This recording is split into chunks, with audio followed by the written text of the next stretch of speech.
ప్రభువైన యేసుక్రీస్తు నామములో మీ అందరికీ వందనాలు. నేటి దేవుని వాక్యము ఆదికాండం 26వ అధ్యాయము 28వ వచనం. వారు నిశ్చయముగా యెహోవా నీకు తోడయుండుట చూచితిమి.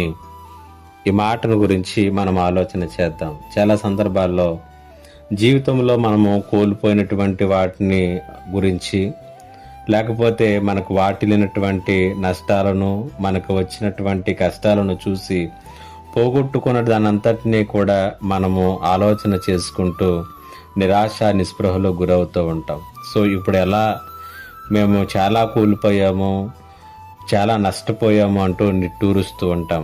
ఒకవేళ నీవు కూడా అలాంటి స్థితిలో ఉండి, అలాంటి దృక్పథంతోనే ఉండి ఈ మాటలు వింటున్నావేమో. అయితే నీకు ఒక సంగతిని నేను జ్ఞాపకం చేయాలనే ఆశపడుచు ఉన్నాను. ఆదికాండం 26వ అధ్యాయంలో 28, 29 వచనాల్లో చూసినట్లయితే, ఇక్కడ అబ్రహాము చనిపోయిన తర్వాత ఇస్సాకు జీవితం మొదలుపెట్టి కరువులో సైతం నూరంతలుగా అతడు పంటను పండించాడు. అది చూసినటువంటి ఫిలిస్తీన్లు అసూయపడి అతనిని అక్కడి నుంచి వెళ్ళగొట్టారు. తర్వాత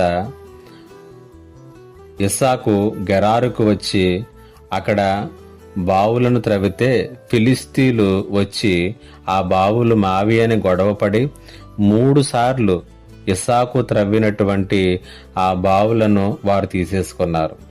అయినప్పటికీ కూడా అతను మరలా వేరే స్థలంలోనికి వెళ్ళి అక్కడ బావులు త్రవ్వి నీటిని కనుగొన్నాడు. అతన్ని చూసినటువంటి ఫిలిస్తీన్లైనటువంటి శత్రువులు ఇస్సాకు దగ్గరికి వచ్చి ఇస్సాకుతో చెప్పినటువంటి మాట మనం చదువుకున్నాం. నిశ్చయముగా యెహోవా నీకు తోడుగా ఉన్నాడు అనేటువంటి మాటను అక్కడ ఇస్సాకుతో తెలియచేశారు. నిజమే, దేవుని పిల్లలముగా మనము ఈ యొక్క సందర్భం నుంచి ఖచ్చితంగా ఒక పాఠాన్ని నేర్చుకోవాలి.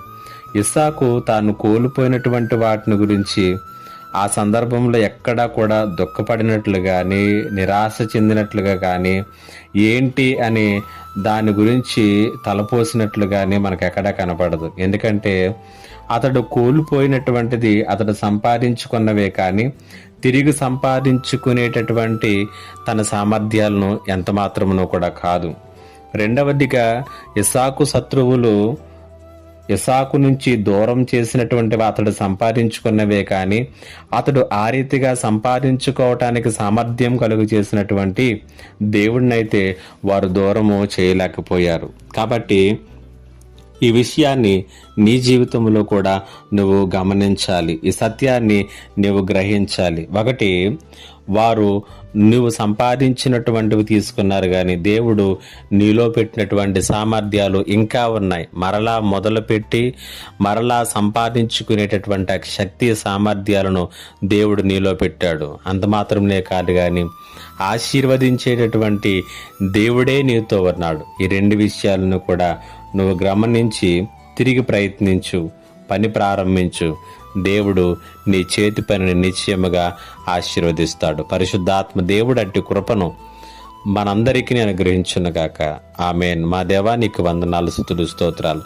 ఇస్సాకు జీవితంలో నుంచి ఒక పాఠాన్ని నేర్పించారు, ఒక మేల్కొలుపును నాకు కలిగించారు. మీకు వందనాలు చెల్లించుకొనొచ్చు. ఈ మాటలు ప్రతి ఒక్కరి జీవితంలోనూ కూడా ఫలింప చేయమని యేసు నామములో అడిగి వేడుకొనుచున్నాను తండ్రి. ఆమేన్.